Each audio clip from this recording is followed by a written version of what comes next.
TX4 series how to do the auto-tuning. This is a video about how to work the auto-tuning. Hold on the key of SET for 3 seconds. The PV will show P-1. Then press once key of SET to enter the parameter group.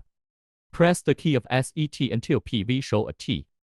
This parameter is for work the auto-tuning. Press once key of up. SV will show ON. And then hold on the key of SET for 3 seconds to save the data and back to run mode.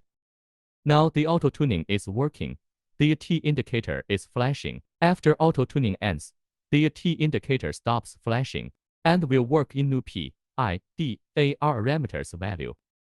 Kindly note 1. During the auto-tuning time, the heating system shall work and the PV is lower than SV. 2. HHHHRLLLL error occurs. The auto-tuning will be automatically interrupted.